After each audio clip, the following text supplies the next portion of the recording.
எவ்வளோண்ணாச்சு? 600 தம்பி 400 தான்ப்பா. பால் தானே அது போனேன். என்ன 400வா? 400 தான். அவசரப்பட்டுட்டியே குமாரு. அவன் உங்ககிட்ட மாட்டலடா, நீங்க தாண்டா அவங்க மாட்டிருக்கீங்க. தம்பி 400 தான்ப்பா. இன்னும் கொஞ்சம் தூரம் தள்ளி போய் துப்பி இருந்தா 200 சொல்லிருப்பான் போலயே. கத்துக்கிறனியா, இந்த தம்பி கிட்ட இருந்து நாமளும் கத்துக்கணும். கத்துக்கணும் ஐயா, கத்துக்கணும். தம்பி கிட்ட இதை கத்துக்கணும்.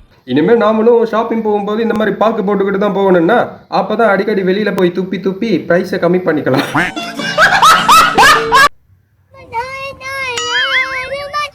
என்னடா மண்டை இது, கக்கூஸ்கள் ஒரு பிரஷ் மாதிரி இருக்கு. இப்படி ஒரு கன்றாவியான மண்டையை எங்காவது பார்த்தது உண்டா இவரானர்? கலர் குருவி கக்கா போன மாதிரி இருக்கிறது இந்த கட்சிக்காரன் கபாலம்.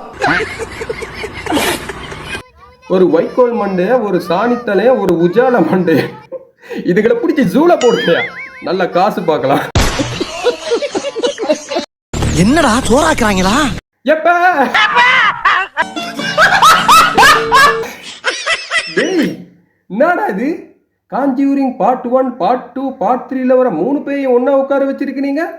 ஏதாச்சும் பேய் படம் எடுக்கிறீங்களா என்ன? மூஞ்சி மட்டும் பௌர்ணமி நிலா மாதிரி பிரகாசமா இருக்கு, கை காலெல்லாம் அமாவாசை மாதிரி இருண்டு போயிருக்கு. என்னவா இருக்கும்? பெயிண்டிங் வேலை நடக்கும். கைஸ், இதுக்கு பேசாம மேக்கப் போடாமலே இருந்திருக்கலாமே. மேக்கப் போடுங்க, கொஞ்சம் அளவா போடுங்களே. அதுக்குன்னு போய் சுடுகாட்டுல பாதி எரிஞ்சு போன மாதிரி போட்டா பாக்குறவங்க பயந்துருவாங்க இல்லையா? அப்பா அப்பா, இந்த சட்டை நீங்க எடுத்து கொடுத்தது, ஆனா எனக்கு பிடிக்குமா பிடிக்காதா நீங்க அப்படி கேட்டதே இல்ல. கேட்டா மட்டும் வேணான்னு சொல்ல போற? வாய்ப்பு இல்ல ராஜா, வாய்ப்பு கிடையாது. ஆபீஸ் போக சொல்லுவீங்க, ஆனா எனக்கு முன்னாடி போய் நீங்களே எல்லா வேலையும் பார்த்து முடிச்சிருவீங்கப்பா. பின்ன ஆபீஸ்ல இருக்கிற சிசிடிவி கேமரா முன்னாடி போய் அந்த 5 கொலையும் நான் எந்த தப்பும் பண்ணல, பண்ணதே நான் தான்டா, என்ன வெளியே போடுங்க, அம்பிய வெளியே போடுறா அப்படின்னு சொல்லி இந்த ஆபீஸ்ல இருக்கிற பொம்பளைங்கள் எல்லாம் பயமுறுத்துறீங்கன்னு தான் அப்பா வந்து உங்க வேலையெல்லாம் பார்த்துட்டு இருக்கிறாரு. எனக்கு எது பிடிக்கும் எது பிடிக்காது எதுவுமே உங்களுக்கு தெரியாதுப்பா. உனக்கு எது பிடிக்குன்னு உனக்கே தெரியாது, அப்புறம் எப்படின்னா அப்பாவுக்கு தெரிய போகுது? சின்ன வயசுல இருந்து என் சந்தோஷத்தை நீங்க கேட்டதே இல்லப்பா. நாடி நரம்பெல்லாம் ஆடி போச்சு, உனக்கு இளம ஊஞ்சல் ஆடுதா? என் வாழ்க்கையில ஒரே சந்தோஷம், ஹாஸ்னி. போடா பூஸ்னி.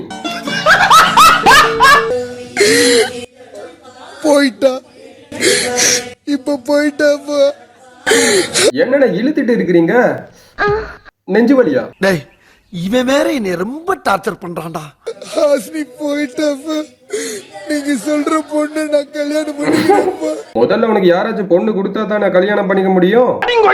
என்ன சின்ன பிள்ளைத்தனமா இருக்கு, நன்னாரி பயல. ஹாஸ்னியோட ஞாபகம் என் உடம்புல இருந்துகிட்டே இருக்குப்பா. ஆனா பொதுவா இந்த ஞாபகம் எல்லாம் நம்ம மூளைக்குள்ள தானே ஸ்டோர் ஆயிருக்கும். உங்களுக்கு மட்டும் எப்படின்னா ஞாபகம் எல்லாம் ஒட்டம்புக்குள்ள இருக்குன்னு சொல்றீங்க? எப்படி பாஸ்? எப்படி பாஸ்? உங்களுக்கு தான் மூளை இல்லையே, அதனாலதான் ஹாசினியோட ஞாபகம் எல்லாம் உங்க உடம்புலே இருக்குதுன்னு நினைக்கிறேன். நான் 6th படிக்கும்போது பீடி அடிக்க ஆரம்பிச்சிட்டேன். 7th படிக்கும்போது கோயில கணேஷ் பாக்கு, சாந்தி பாக்கு வைக்க ஆரம்பிச்சேன். யோ, இங்க என்ன ரோலெக்ஸ் டேங்க் ஆள அடிக்கிறாங்க இப்படி சொல்லிட்டு இருக்கீங்க? 10th 9th 10thல சரக்கு அடிக்க ஆரம்பிச்சேன். 11th 12thல கஞ்சா அடிக்க ஆரம்பிச்சேன். போதும் போதும் போதும், லிஸ்ட் பெருசா போயிட்டு இருக்கு. இதெல்லாம் ஆரம்பிச்சீங்க சரி, படிக்க ஆரம்பிச்சீங்களா? ஐயோ மகனே, அத பத்தி யோசிக்கவே இல்லையே. காலேஜுக்கு போகும்போது வாரம் 50 கிலோ கஞ்சா விற்க ஆரம்பிச்சேன். இவனை பிடிச்சி உள்ள போடுங்க சார். கடுப்பேத்துறார் மயிலாட். நான் 9th 10th படிக்கிற வரைக்கும் சொந்தமா ஜட்டி கூட கிடையாது. என் ஃப்ரெண்ட்ஸோடைய ஜட்டியை தான் நான் துவச்சு போட்டிருக்கேன்.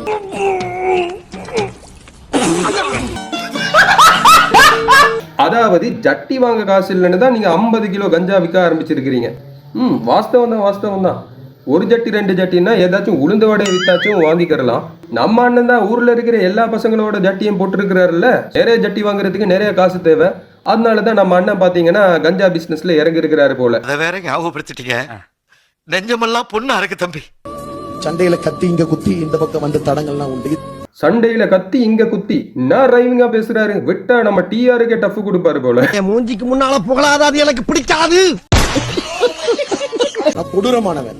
நான் வந்து காட்டு மாக்கா மாதிரி இருப்பேன். ஆமா இப்ப ஷாருக் கான் மாதிரி இருக்கிறாரு. இதுதான் என் வாழ்க்கை.